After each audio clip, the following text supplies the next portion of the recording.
নমস্কার বন্ধুরা, নতুন একটা পর্ব দেখার জন্য আপনাদের সকলকে স্বাগত জানাই। আজকে আমি আপনাদেরকে ড্রাই কেক বিস্কুট তৈরি করে দেখাবো। এই ড্রাই কেক বিস্কুট গুলোকে আমরা অনেকে কিন্তু টোস্ট বিস্কুট বলি বা রাস্ক বিস্কুট বলি।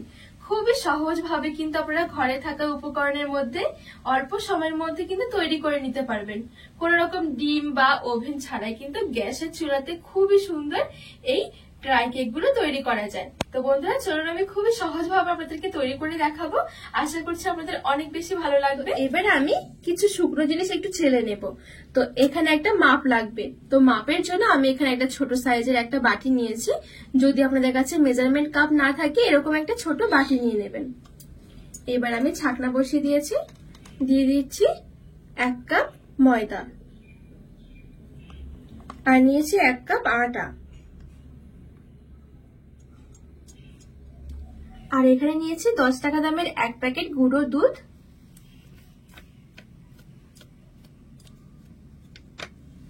হাফ টেবিল চামচ বেকিং পাউডার আর হাফ টেবিল চামচ নিয়েছি বেকিং সোডা। এবারে শুকনো জিনিসগুলো একটু ভালো করে চেলে নেব।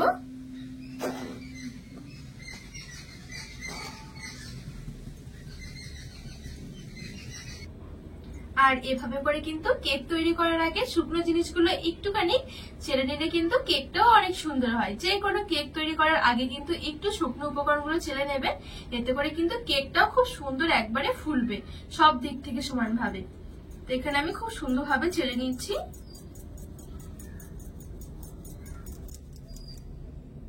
তো এখানে আমি খুব সুন্দরভাবে শুকনো জিনিসগুলো চেলে নিয়েছি। এবারে আমি আরেকটা বাটির মধ্যে নিয়ে নেব চিনি। চিনিটাকে আমি একটু মিক্সির মধ্যে গুঁড়ো করে নিয়েছিলাম। আর যে বাটি মেপে আমি ময়দাটা নিয়েছি, আটাটা নিয়েছি, সেই বাটিরই আমি 1 বাটি মতো নিয়েছি গুঁড়ো করা চিনি। আর এখানে আমি নিয়েছি কিছুটা মৌরি আর 3টে এলাচ। এলাচের ভেতরের বীজগুলো আর মৌরি একটুখানি নিয়ে একটু আমি শিলনোড়াতে হালকা করে দেখুন একটু ঘষে নিয়েছি। একটু আধা ভাঙ্গা হয়ে গেছে।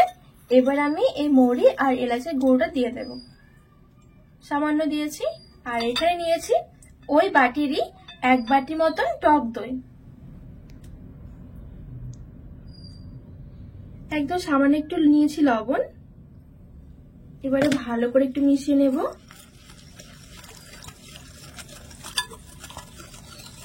আর এর মাঝখানে আমি দিয়ে দিচ্ছি 2 টেবিল চামচ সাদা তেল। তো এখানে আমি 2 টেবিল চামচ সাদা তেল নিয়ে নিয়েছি। তেলটা দিয়েও ভালো করে আমি মিশিয়ে নেব।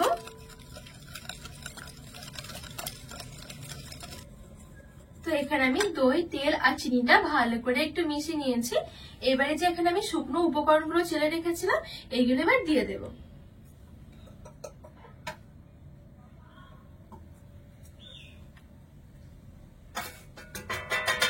এবারে ভালো করে একটু মিশিয়ে নেব। আর এখানে দেখুন শুকনো শুকনো লাগছে। তো এখানে আমি দিয়ে দিচ্ছি জল। জলের জায়গায় কিন্তু আপনারা লিকুইড দুধটাও দিতে পারবেন।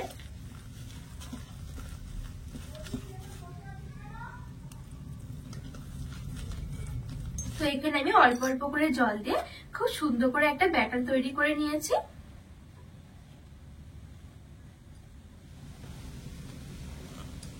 তো খুব সুন্দর করে কিন্তু আমার এই দেখুন ব্যাটারটা রেডি করা হয়ে গেছে। খুব বেশি পাতলা নয়, আবার একেবারে মোটা নয়, খুব সুন্দর একটা ক্রিমি মতন একটা ব্যাটার হবে।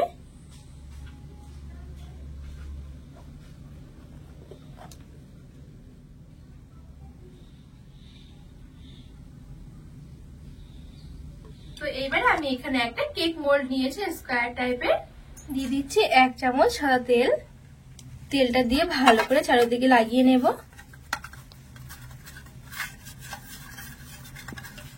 তো খুব সুন্দর করে আমি তেলটা চারিদিকে লাগিয়ে নিয়েছি। দিয়ে দিচ্ছি 1 টেবিল চামচ ময়দা। ময়দা দিয়ে ভালো করে কোট করে নেব।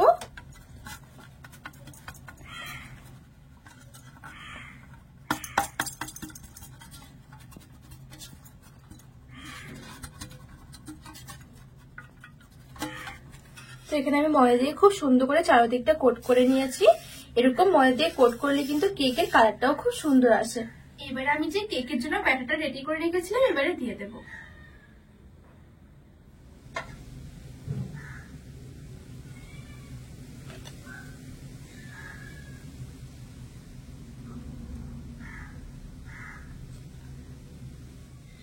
এবারে ভালো করে একটু ঝাঁকিয়ে নেব, যদি ভেতরে হাওয়া থাকে হাওয়াটা বেরিয়ে যাবে। আমি কেকটা বসানোর জন্য গ্যাস জ্বালিয়ে একটা বড় কড়াই চাপিয়ে দিয়েছি আর মাঝখানে দিয়ে দিচ্ছি একটা স্ট্যান্ড। এবার আমি কেকের বাটিটা ধরে বসিয়ে দেব।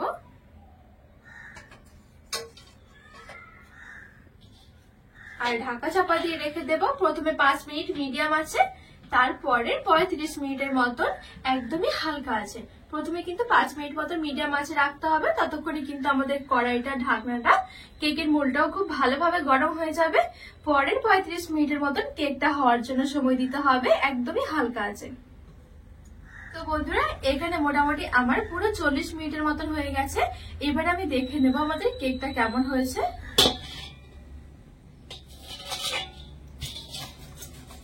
তো দেখুন বন্ধুরা কেকের কালারটাও কি সুন্দর এসেছে আর খুব ভালোভাবে কিন্তু আমাদের এই কেকটাও হয়ে গেছে। এবারে চেক করে নেব ভেতর থেকেও খুব সুন্দরভাবে হয়েছে নাকি। তো এই দেখুন কাঠিটা কিন্তু খুব সুন্দরভাবে বেরিয়ে এসেছে, একেবারে ক্লিয়ার। আর যদি এরকম ক্লিয়ার না বেরিয়ে আসে আরো কিছুক্ষণ একটুখানি রেখে দিতে হবে ঢাকা দিয়ে। তো এইবারে আমি এই কেকটা ভালোভাবে ঠান্ডা করে নেব। তো এইখানে আমি কেকটা পুরোপুরি ভালোভাবে ঠান্ডা করে নিয়েছি। এবারে ছুরি দিয়ে সাইডগুলো একটু ছাড়িয়ে নেব।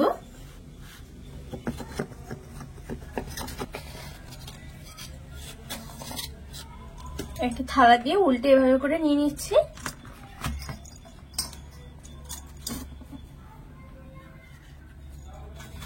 দেখুন কত সুন্দর হয়েছে, কালারটাও কি দারুণ এসেছে। এইবারে পাতলা পাতলা করে একটু পিস পিস করে কেটে নেব।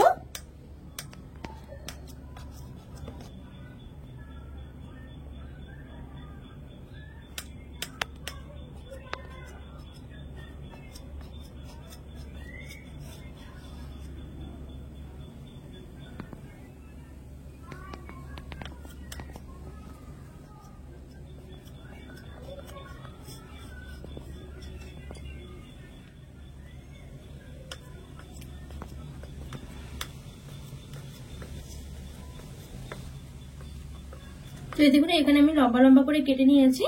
এবারে মাঝখান দিয়ে এরকম করে একটু কেটে দেব।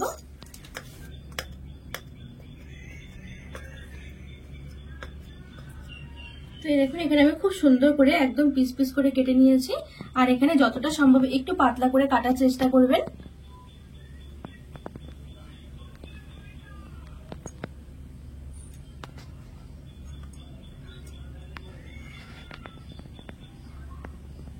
এবারে আমি নিয়েছি এখানে একটা বড় সাইজের থালা। তো থালার মধ্যে আমি যে কেকটা কেটে রেখেছিলাম এরকম করে একটুখানি দিয়ে দেব।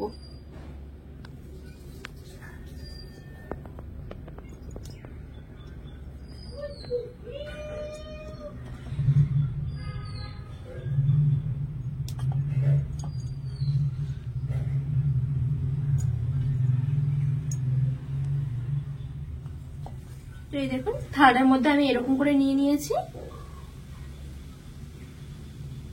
এইবারে কড়াইয়ে আমি আবারও স্ট্যান্ড বসিয়ে দিলাম।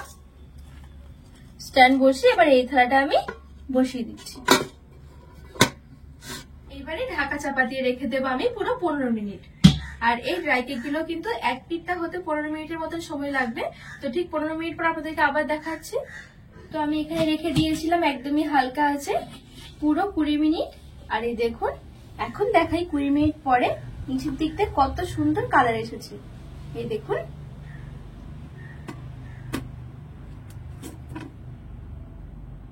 এবারে আমি উল্টে দেব।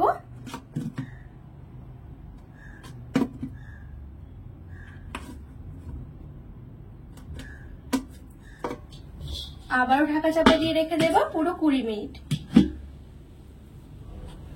তো এখানে আমার আরো 20 মিনিটের মতন হয়ে গেছে। এখানে কিন্তু তাড়াহুড়ো করলে হবে না, একটু সময় নিয়ে। টোটাল কিন্তু আমার এই কালারটা আসতে আবার মচমচে হতেও টোটাল 40 মিনিট সময় লেগেছে। তো এই দেখুন এখন একটুখানি গরম আছে যেহেতু, তো সেই জন্য একটু নরম থাকবে। তাও আপনাদেরকে একটা ভেঙে দেখাই। এই দেখুন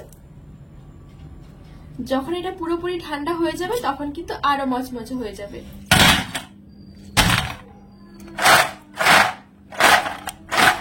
তো একইভাবে আমি সবগুলো তৈরি করে ভালোভাবে ঠান্ডা করে নিয়েছি। আর এখন দেখুন কতটা মচমচে হয়েছে। বিকেলে চায়ের সাথে তো এই বিস্কুটগুলো অসাধারণ লাগে খেতে। অবশ্যই নিজের হাতে এভাবে একবার বানিয়ে বয়মের মধ্যে ভরে রেখে দেবেন, অনেক দিন পর্যন্ত কিন্তু ভালো থাকবে, খেতে কিন্তু ভীষণ ভালো লাগে। তো দোকান থেকে না কিনে ঝটপট এভাবে একবার তৈরি করে দেখতে পারেন, অনেক বেশি ভালো হয়। তো বন্ধুরা, আজকে এই ড্রাই কেকের রেসিপি আপনাদের কেমন লেগেছে অবশ্যই কিন্তু কমেন্ট করে জানাবেন। আর আপনারা কিন্তু বাড়িতে ঝটপট এভাবে একবার বানিয়ে দেখবেন, খেতে কিন্তু দারুণ হয় চায়ের সাথে। তো রেসিপি ভালো লাগলে চ্যানেলটিকে সাবস্ক্রাইব করে পাশে থাকা অনুরোধ রইল।